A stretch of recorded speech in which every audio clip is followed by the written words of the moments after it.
Maylin, en este momento voy a explicar el tema, lo que es la teoría de la personalidad, cómo es que la persona en una sociedad puede, más que nada su psicología, si estamos hablando de psicología, es el estudio del comportamiento del ser humano, cómo se comporta, pero en este caso es que hay distintos tipos de psicología, distintos tipos de teorías en las que nosotros podemos estudiar cómo es el ser humano en sí.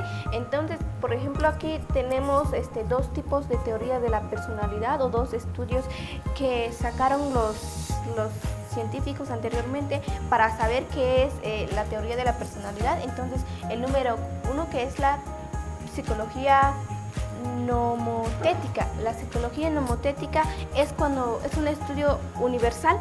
¿Por qué es universal? Porque lo que hace un ser humano, su comportamiento, sus investigaciones, ya sea que de sí mismo o lo que abarca en todo el mundo, por eso es universal, o ya sea utilizando la tecnología para llegar a ciertas investigaciones. Entonces eso es lo que es el estudio universal.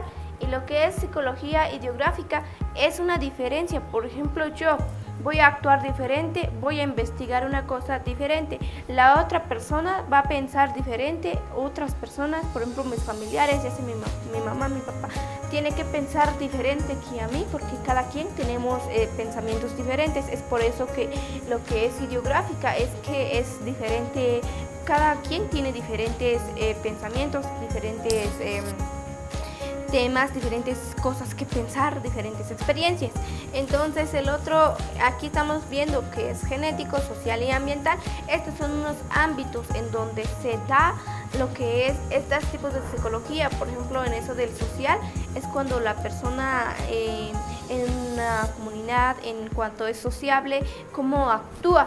O ambiental es cuando va, por ejemplo, de una parte, en qué lugar está, en cualquier área, cómo es y cómo es que actúa la persona. Entonces el otro, aquí vamos a ver unas teorías psicoanalíticas de Jung.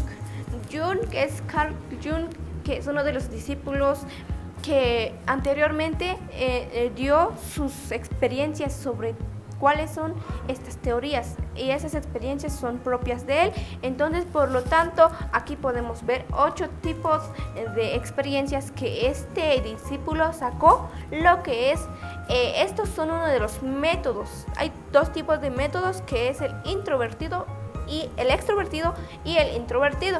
Y también hay 4 funciones, lo que es el pensamiento, institución, sentimental y sensación. Y por total son 8 porque es pensamiento extrovertido, y de ahí vamos con otro. Entonces todo esto tiene una gran explicación sobre qué es lo que sacó este discípulo y qué es lo que nos quiere dar a entender. Entonces lo que es el pensamiento extrovertido es cuando la persona crea en sí mismo cuáles son sus investigaciones, lo va a creer y lo va a fortalecer, lo va a aplicar y lo va a decir que sí, esto es una de mis investigaciones, que yo soy así, tal parte, o cuáles son mis habilidades. Entonces, el otro, que es el pensamiento introvertido. El pensamiento introvertido es cuando la persona reconoce en sí mismo sus habilidades, cómo se adopta al mundo. Entonces, eso es lo que estábamos aquí. Y lo que es la institución extrovertida es cuando la persona piensa tal cosa, entonces ya después se da cuenta de que todo lo que ve es cierto. Todo lo que está haciendo la persona, por ejemplo, cuando hace unas investigaciones o crea en sí mismo, hace unas investigaciones personales de que cómo soy, cómo actúo, ya después la persona ve sus fortalezas y tanto también sus debilidades, en lo que puede y en lo que no puede.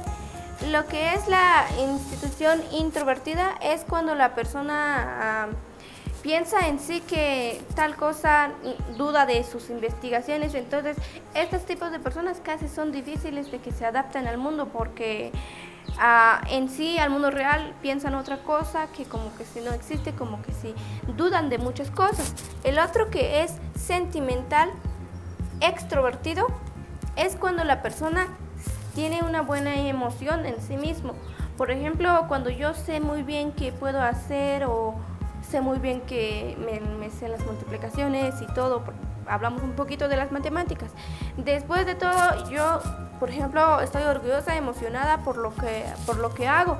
Entonces, eso es lo que es el sentimental y extrovertido y el sentimental introvertido.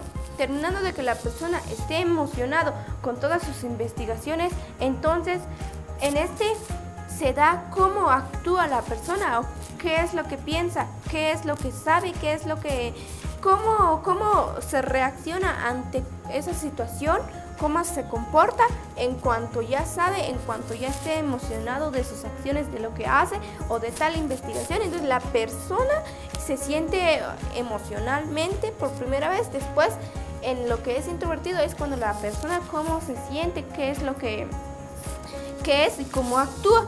Entonces el otro que es sensación extrovertida. La sensación extrovertida es cuando las personas o una persona tiene esa curiosidad y esas personas tienen, por decirlo así, aventuras, son aventureras, porque por ejemplo vamos a ir a rodear el mundo, qué hay detrás de todo esto, vamos a ir a visitar lugares arqueológicos, todo lo demás, como por ejemplo si yo tengo esa aventura de ir a visitar uno de las pirámides por ejemplo de Egipto, entonces estas personas son como, por decirlo así, como turistas que tienen esa curiosidad de salir y a conocer cuál es el mundo. Pero aquí también vemos otro tipo de personas, lo que es sensación introvertida. Entonces esto se da a la persona cuando no quiere, por decirlo así, no quiere compartir sus ideas, ya sea que ya vio el mundo como es, o tal vez no le interesa tanto sus investigaciones, entonces no se da a entender a otra persona. No digo, por ejemplo, si yo acabo de venir, entonces puedo decir tal cosa vi aquí o traigo algo. Pero las personas que son de sensación introvertida no van a hacer eso, no son sociables ni comparten sus ideas. Entonces es así como vemos estos pensamientos, es así como entendemos cuáles son las teorías psicoanalíticas del Carl Jung. Entonces espero que deje claro el tema y muchísimas gracias, hasta pronto.